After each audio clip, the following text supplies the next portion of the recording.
Hi everyone, welcome to another episode of Star Wars Out of the Box with me, Dill Streep. Each episode I'm going to look at an old Star Wars item of mine. Could be a toy, a book, a random piece of memorabilia, discuss the item, its place within Star Wars and what it means to me. Longtime viewers might notice that I'm wearing a brand new Star Wars t-shirt. That's because I've just come back from a holiday to Thailand. In my opinion, one of the best places to get creative and varied pop culture t-shirts. I'll be doing an episode soon that takes a closer look at all the various Star Wars t-shirts that I do have. But for today we've got this LEGO Star Wars ATST.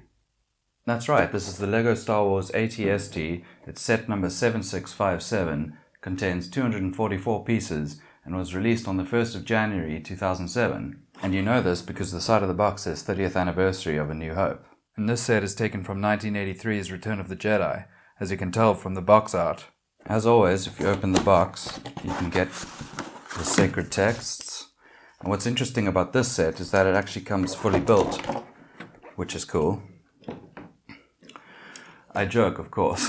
This is one of the oldest sets that I have and has remained built for many, many years. Just a quick aside, as I was speaking about holidays earlier, I just wanted to send a huge thank you to my Uncle Derek, who recently brought back a set of coasters for me from Galaxy's Edge. These would be sitting under your drinks at the cantina when you're ordering a Bespin Fizz, a Dagobah Slug Slinger, or in this case, a Bloody Rancor. Anyway, I've got a set of 6 now, and they'll be sitting proudly under my Stormtrooper mug each week. Thanks again, Derek. Back to the set, it's a pretty straightforward build and doesn't have many features, as you can see by the back of the box. They've highlighted 3 things: the turning head, just kind of a profile, and the fact that there's a cockpit. Unfortunately, no rockets to fire at the camera today. But speaking of the turning head, it does have this very early LEGO Star Wars jankiness to it, as opposed to the more refined movements you'd see on sets nowadays. But what I like about that is it reminds me of that scene in The Force Awakens when Finn is first trying to use the cannons and targeting computer in the Millennium Falcon, and it's just flying from side to side, giving that used future technology feel that we love so much in Star Wars. The cockpit does open, and there's a little space for an Imperial ATST driver. He can go in there. It has these movable flaps over the cockpit vents, as well as 2 movable cannons, and asymmetrical pieces on the side of the cockpit. And if you look really closely, you can actually see through the flaps to the cockpit, as would be accurate to the film. Design-wise, the legs are quite sophisticated as they articulate in a couple of places, but unfortunately the ATST only really stands with them in one position. Let's see if we can get him onto his tippy toes. Yeah, I mean, that's not a great look for an ATST, is it?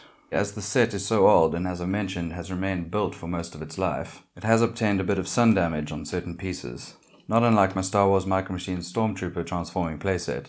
Although I think I'm just going to start calling it carbon scoring from now on, because that sounds a bit cooler. And that's all I have to say about this LEGO Star Wars ATST. There have been much bigger and more sophisticated builds since then. There have also been microfighter versions too. I think this one sits solidly in the middle. It was well priced at the time, it looks pretty accurate, it's got this one little janky piece of LEGO Technic happening, and I think it's an important step in the timeline from the very first LEGO Star Wars sets in 1999 to today.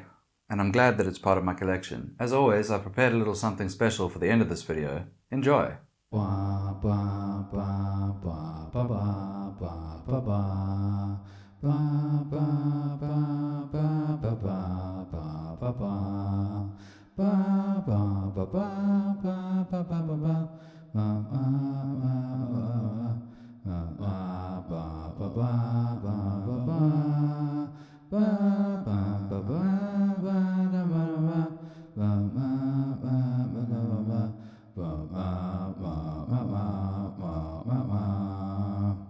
Thanks so much for watching my review of this LEGO Star Wars ATST set. If you did enjoy it, please give it a like, subscribe, and hit that bell for notifications. Until next time, I'm Dill Streep. Goodbye.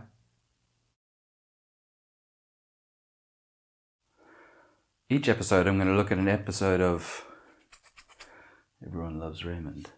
These would be sitting under your drinks at the bar when you're ordering a These would be sitting under your drinks at the bar.